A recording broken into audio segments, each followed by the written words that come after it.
All right, good evening, ladies and gentlemen. Thank you for coming out tonight. First of all, can I get a round of applause for the Dartmouth High School Chamber Strings?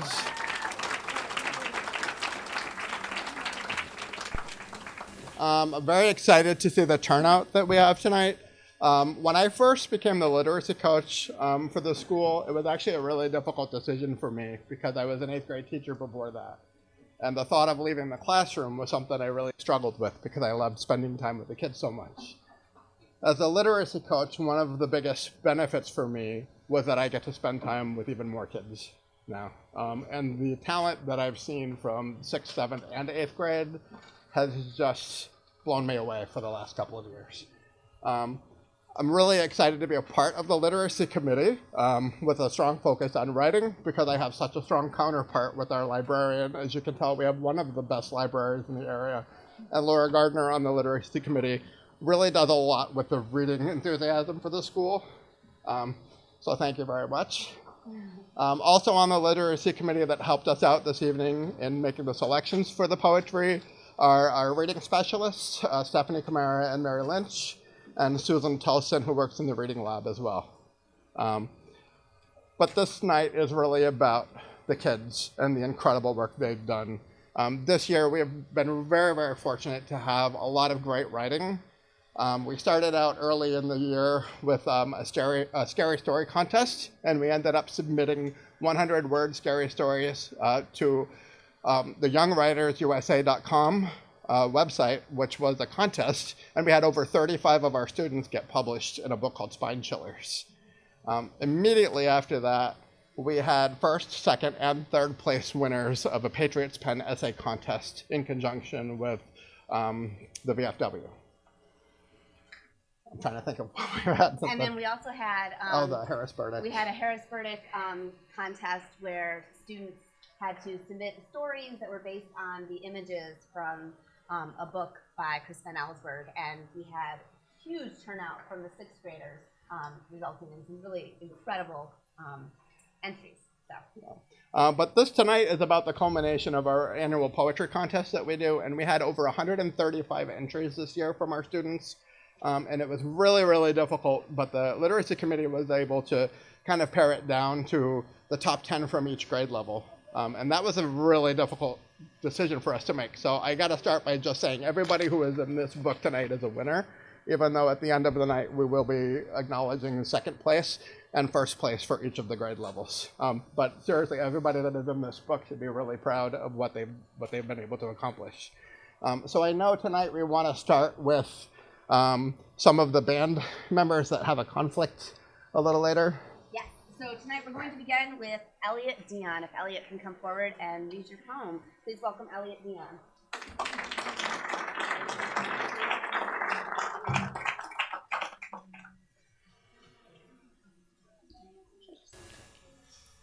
As it parades through the fiery haze, small critters cower beneath its timpano symphony. With limbs like tree trunks, it tramples over shrubs and brush. Teeth as swords, partnering one another, and a tail like a whip, it could be mistaken as a monster. However, it has no intention of pain, for it does not consume legged life. Its calm gaze washes over the yellowing blades of botany as it slowly trudges past herds of blur. Surround the children, protect them from the enemy is what they must do when harm comes in way. Worshipped by many, but feared by others. Ganesha.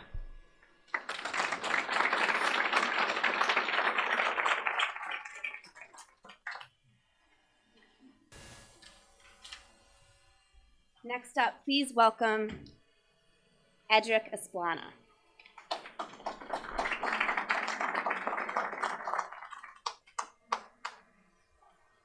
And in that moment, the preceding lilac twilight, it mellows, becoming a globe of dimmed light, like a giant fruit, in the platter of blue, to be gobbled away at by starving hills or by ferocious ocean tides.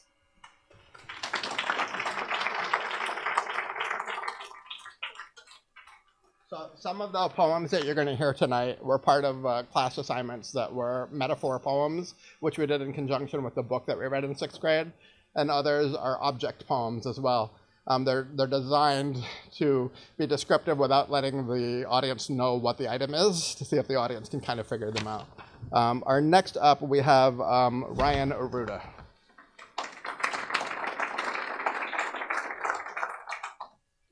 O pretty sunflower, you stand tall and bright. You shine your beautiful golden petals in the sky. You seem confident, but when winter comes, you sink down, and you are scared. But you have nothing to worry about. Your roots come up and support you. Even if the roots may fall, at least they know that their sunflower is standing and shining. Even the farmer sees you too. But the farmer will never get rid of you. Why? Because you are his favorite. That is the only thing that matters.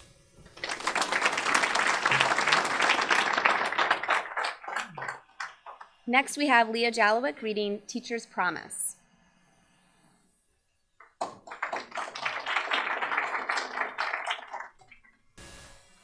The soul of a school, the heart of a class, the true mind behind the message.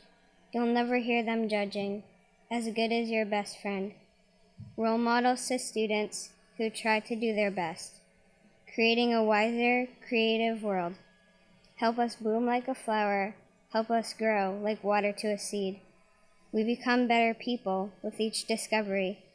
The roots to our knowledge, leading children from 5 to 18. Fulfilling dreams are now possible. Inspire to become a leader like you.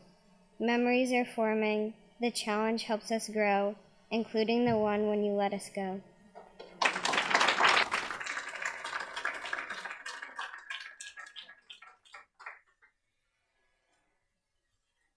I'm going to read The Tree by Kaylin Silva. We did give students the option that we would read them for them. They were nervous about that, so I'm happy to do it. The Tree. I'm the big maple tree in Central Park, the really old one. My bark is brown and crunchy. Some people say I smell like maple leaves, but I think I smell like pine. People sit by me every day, and I can feel their warmth. It makes me feel happy. I like to watch people walk by and figure out what they are feeling. I look at their faces and the way they walk. Some people are happy, some are sad, some are angry, and some are glad. One day a man proposed to his girlfriend right on my roots. I could feel the spark between them, which made me the happiest tree alive. I felt important, like I belonged in the world. I will always be the big maple tree in Central Park.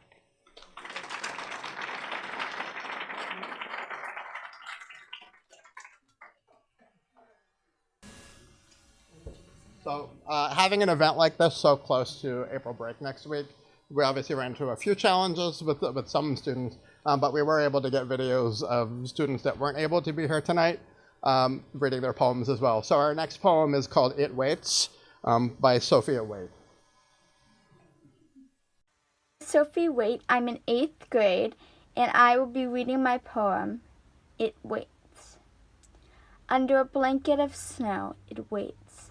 Through the darkness of night, it waits. Under a sky of diamonds, it waits. In the cold, dark earth, it waits. It is alone, it is dark, it is cold. And still it waits. Through the sunrise and the sunset, through the dark and the light, it waits. When everyone else has left, it still waits. The ground warms and the sun shines, but still it waits. Come out, they ask, they cry, they beg. Come join us in the sun. It is warm and we are safe. But through the joyous cries, it still waits. Alone in the dark frozen earth, it waits. It waits through the bright days and the dark ones. The water thaws and it awakens, like the light at the end of a tunnel, or the blinding blaze of a sunrise after the darkest night. It pushed out of the thawed earth and prevails, to survive, to live, to thrive, in spring's warm light. Sophie Wade, I'm in 8th grade.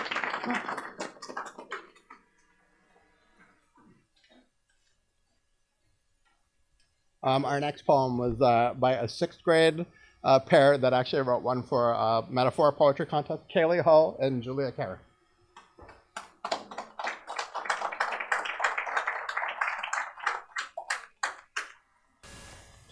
A lone wolf it stands. Shadows are your only friend. Time has worn you away with deep sorrows and hatred. I walk upon your splintery, twisted planks. A wisp of wind could knock you down. You bow before me with a slanted smile, but you will always remain a solemn soul. You watch in jealousy at the rest, but only the best can see a true image that is held behind a wall of stone. A lone wolf you stand.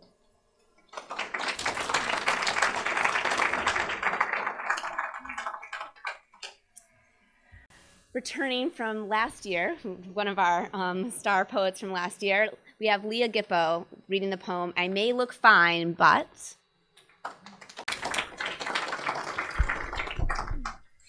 I may look fine, but my sock is falling down. As I'm walking through the hallway, I realize it then.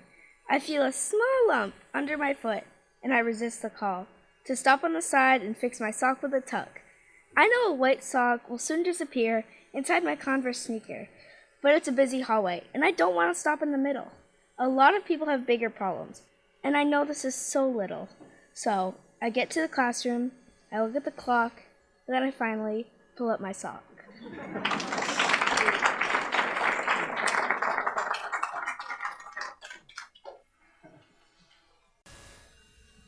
Our next poem is by 8th grader Penelope Sylvester.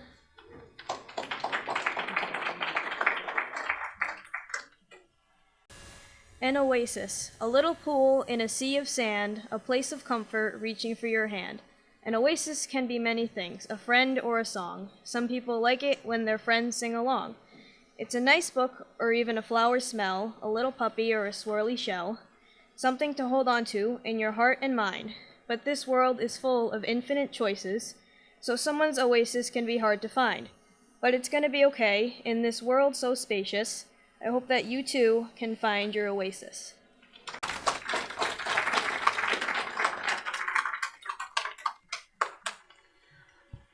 Our next poem is by Alex Verissimo, and he couldn't be here tonight, but I really love his poem because the title is The Words of a Book. I am what you pass by in the library. I am what you read. I can't help but notice you not look at me, but when you take me off the shelf, I feel happy and free. When you read me, listen to every word I say. Make sure not to skip a single page, because every word that I say is important, and every single word you will want to hear. When you're done with me, don't forget about me. I'll always be there when you want me. You do your job, I'll do mine. When you read me, read every single line. When you ask yourself if you want me and say no, just know that if you come back to me, I'll say, I told you so. Every time you put me back on the shelf, it hurts. Please don't be the one to hurt me. I am fun to read. You will see.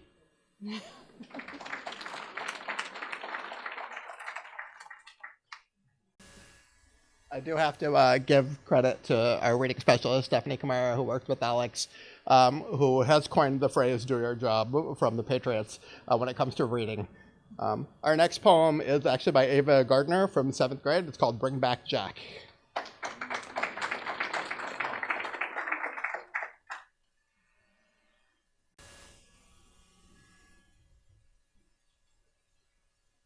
Bring back Jack.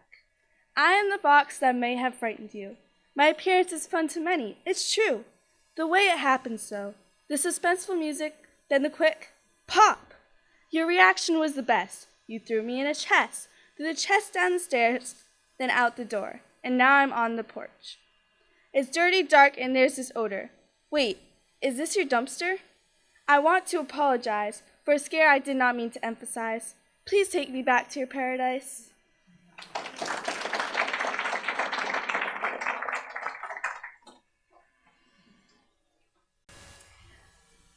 Our next poet is Caitlin Silva reading The Cost.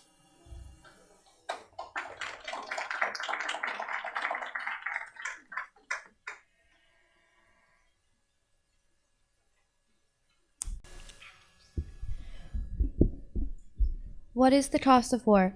How many children must die? 10, 100, 1,000?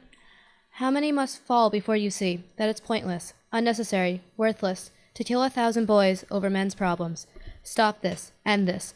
How many more have to die? How many more have to suffer? You have proven your point. Stop this. End this. We will not be the cost of war.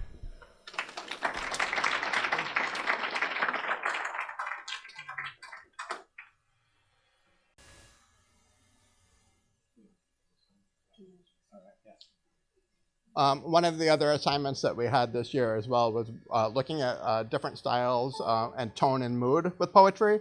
And one of the poems that they studied was actually called The Revenant by Billy Collins. It's a poem about a dog who has since moved on from this life, who's come back as a ghost to tell his owner what he's really felt about him this whole time.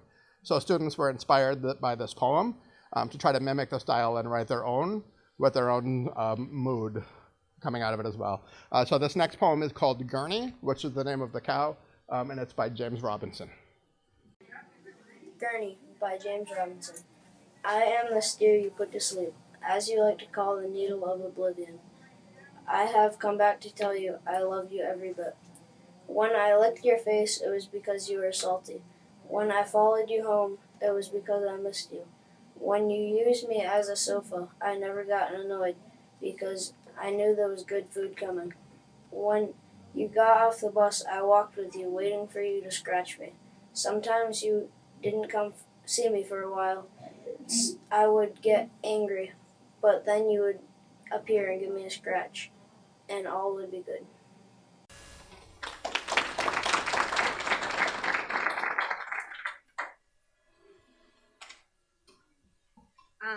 Our next poet is Teal Galligan, reading her poem entitled Popcorn.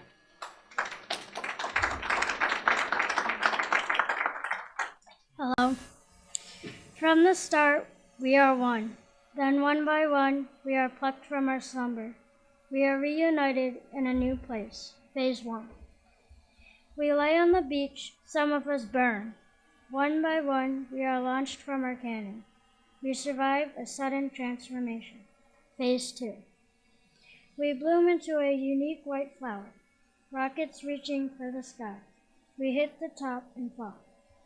Gravity, our grounder, brings us back down into the cramped flower garden, phase three. Next, we are thrown into another universe, a black hole, and never seen again.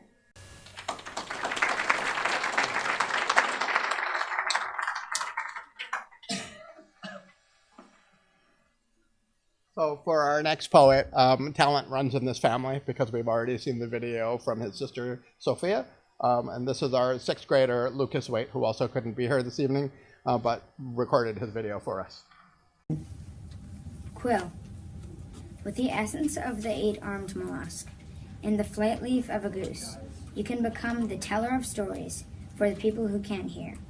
And this thing, mightier than the strongest sword, it can make even the sharpest blade fall to the ground, or keep your secrets hidden away for only you to see. For such a powerful weapon, it isn't appreciated enough. It can end even the darkest night and start a happy ending.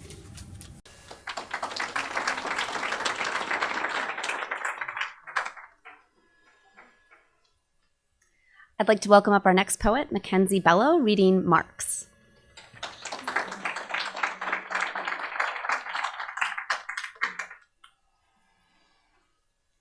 Everyone strives to be the kind of person who leaves a mark on your life. Family and friends who care the most, who help you through the things that will affect you in the course. The course of your life when you grow old, the way you act, and the stories, and the way you tell the stories you know. To truly become that person who can leave a beautiful mark, no matter how small, on someone's heart. Whether it be through the smallest of deeds, or something so big that it helps them succeed. Marks are a map of a life and all of the struggles that ended in life.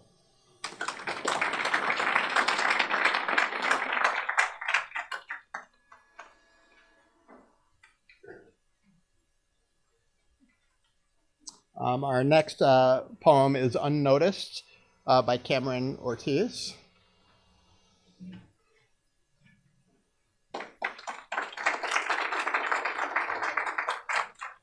She is here in this room, watching and waiting for your next move. She is the person who you do not notice, the girl who you see but do not acknowledge. She is the one who won't be here tomorrow, but you will not notice until her presence is gone.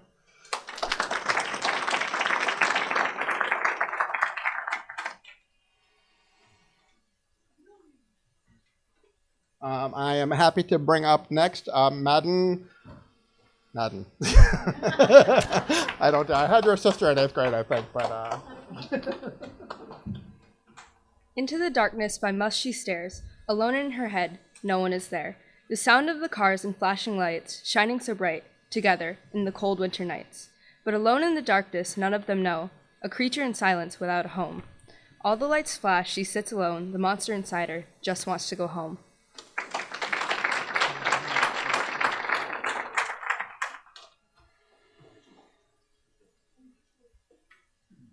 Our next poem is Black Holes by Haley Jenkins.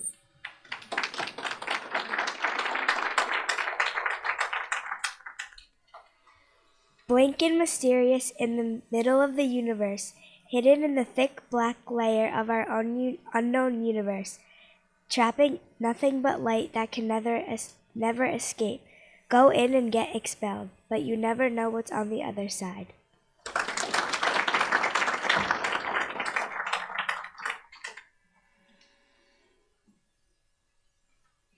Our next poet is also an all-star with us, has been here before, Catherine Quinn.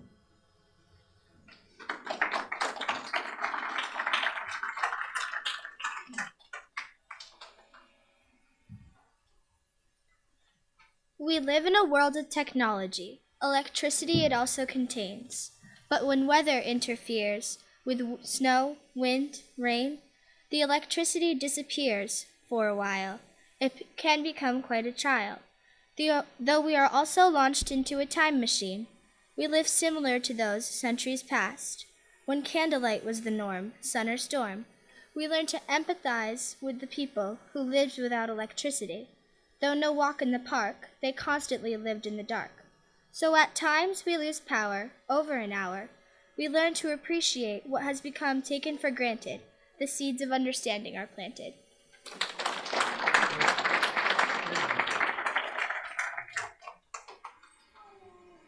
Our next poet is from grade 7, Ella Gibson, with the poem Why.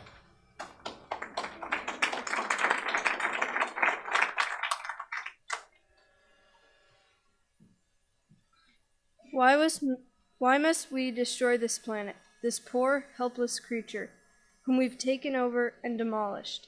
Why do we feel the right to be in charge? We're not the only inhabitants of this lovely place. From the trees to the worms, we're not alone, yet we act that way, ignoring all signs of distress, plowing down trees and forests, burning animals alive. Why do we let this go on? Why haven't we stopped? Why has it taken so long to see that what we're doing is wrong? So wrong that all we're left to do now, as the newest generation, is ask ourselves, why?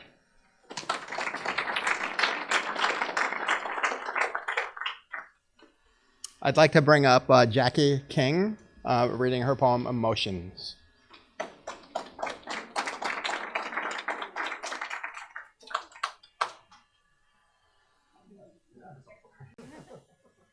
Right, here's Jackie's poem. Strong as an ox, deep as the sea, bright like the sun, everyone has them, including you and me. Foggy as a storm, tight as jeans, harsh as lightning, everyone has them, especially teens. You face them every day, they lead to a cave. Sometimes they're so unbearable, you can't sculpt them out of clay, but you have to be brave.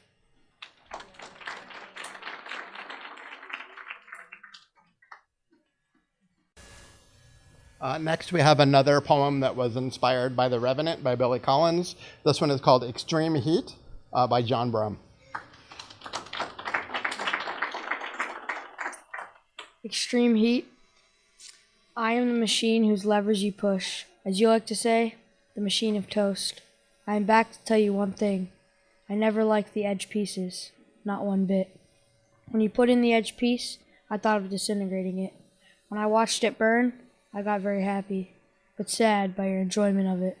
I resented the way it was formed, the lack of squareness, the way it would burn from back to front. I would have powered off, but had no arms to press the cancel button. The creases in the back were awful, but the greatest insult, the wonderful taste. I admit the sight of toast would excite me, but only because I thought I could kill it. You don't want to hear this, but I hated the stench of your fingers on the toast. It almost made me shirk it out. You ruined my life, but I've got another to live. This time, I will be a washing machine.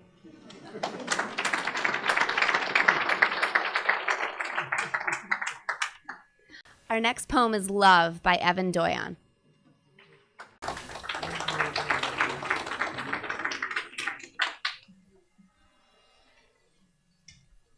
It was born the day you gazed into eyes that saw much more than you ever could.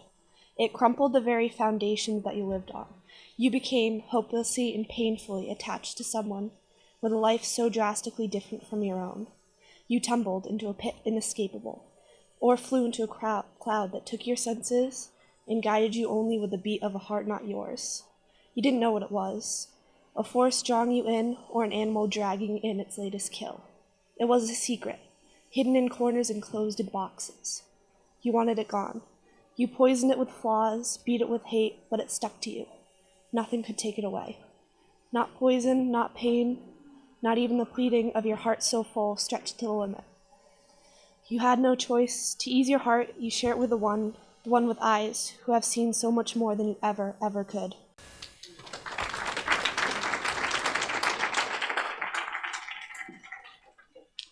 During the poetry contest, our students had the opportunity to submit up to 3 poems.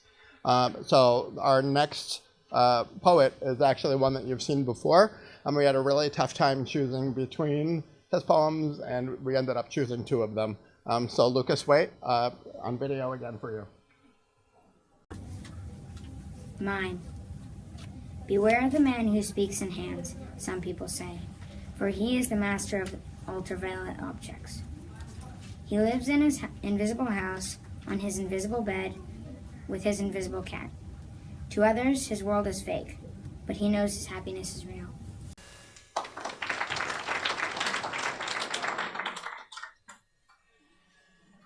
Next, I would like to bring up Emily Westfall with her poem Farmer's Mix-Up. I saw this poem pretty early in the competition and fell in love with it right away. The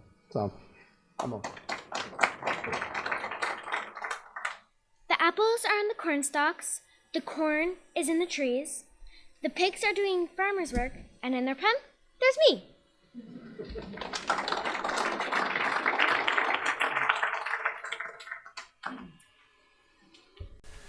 We're really lucky that sometimes we have students who are talented at writing poetry and also musically talented. And so now I'm excited to invite up Julia Gilchrist to sing Sugar Free.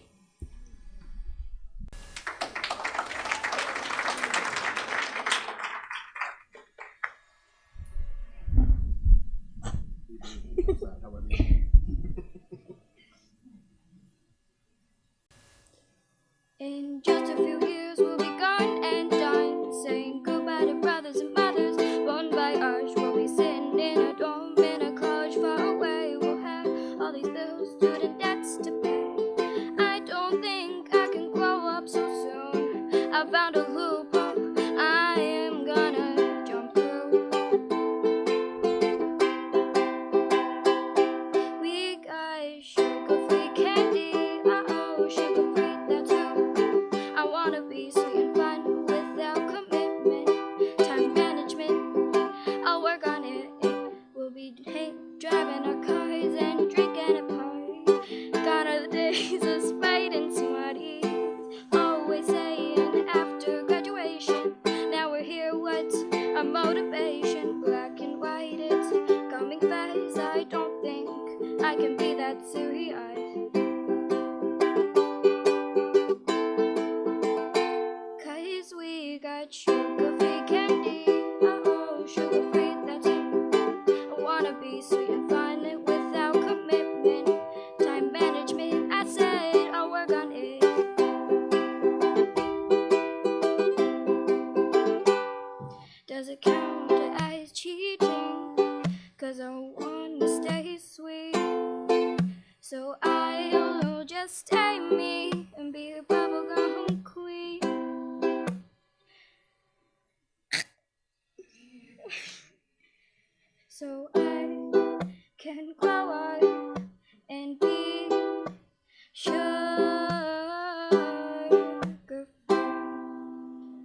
you may recognize or may not recognize. If you saw The Lion King Jr. recently at our school, Julia was Ed the hyena. I think you can recognize the laugh. Our next poem is called The Kiss of 1945 by Caitlin De Silva. And I will tell you, the first time I read this, I knew immediately what photograph inspired her. I'm curious to see if you guys can figure out the same one.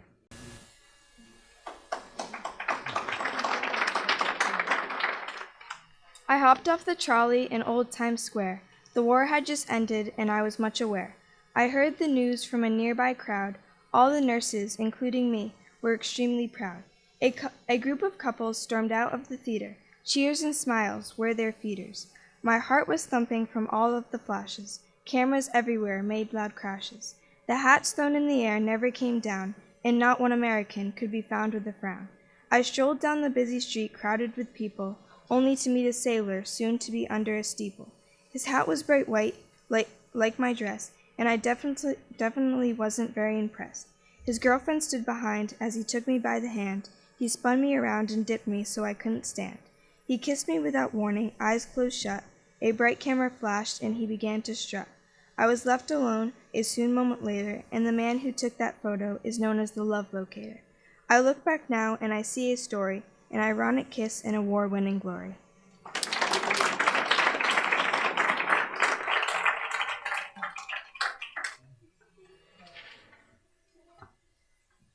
Next we have Volcanoes by Jolene Sahadi.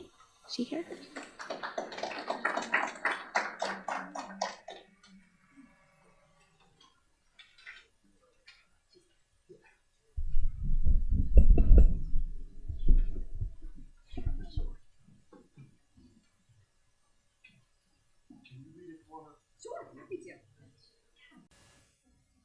All right. Volcanoes by Jolene Sahadi. Hot lava spewing out, melting things all around. Loud roars like thunder, big rocks start to crumble. Burst of fire crackling, flowing magma burning. Vents in the crust, molten rock flows. Convergent boundaries must form. Temperatures hot inside the earth, erupt on land and make a burst.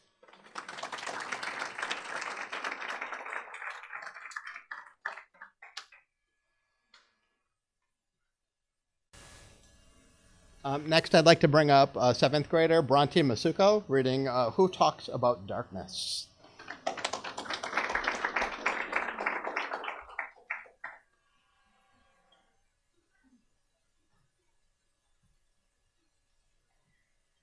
Sometimes I wonder if darkness is simply a curtain behind which to hide our intentions and conceal all emotions. If darkness is but for protecting scarred hearts and placing barriers between these people as people. I wonder if darkness is here to aid or to be the destruction of it all. People disregard darkness as child's play and child's fear, but maybe destruction is a cue to flee, and darkness is not what we may have thought. And even if it is, it still maybe is not. Who says light is pure and dark is evil? Who says they make the rules and we're only here to listen? Sometimes darkness conceals our deepest thoughts, the ones that we put these barriers around to keep out. But what if there weren't barriers, or villains, or dark? Who says that would be good at all?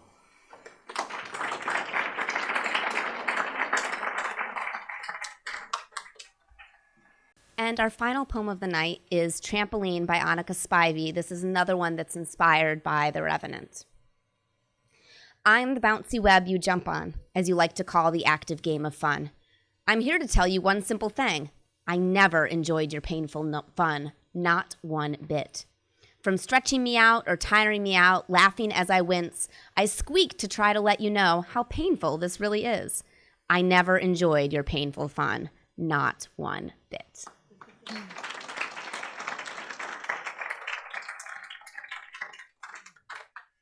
So I think from what you've heard this evening, you can imagine what it was like to sit in a room of 5 of us in the literacy committee, pulling over 135 poems, narrowing it down to the ones that made it in the book, and then after that, arguing over who was going to get first place for 6th, 7th, and 8th grade.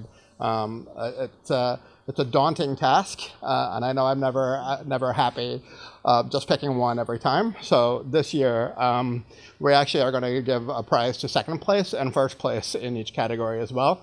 The second place, what I did was I actually went out and got journals for all of our second place contestants. Some of my favorite journals and a favorite pen that I use frequently so that they can continue, hopefully, being inspired to write by different things. So for 6th grade, our second place finalist was Elliot Dion. And he's a teacher night, so okay. yes. And for 7th grade, our second place finalist is one whose poem I distinctly remember from last year because it started with a dragon on her head, Leah Gippo.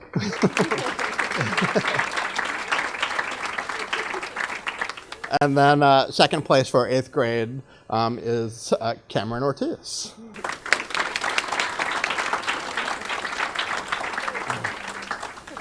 Our first place winners this evening got a $15 gift card to Barnes & Noble. And our 6th grade, our 6th grade winner is Lucas Waite, who could not be here this evening.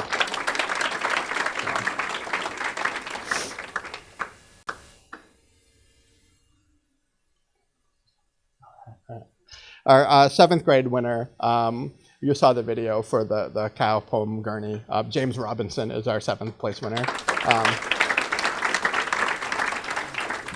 And then in 8th grade, we had a difficult decision with this one as well. But our 8th grade first place winner of the Barnes & Noble gift card is Penelope Sylvester.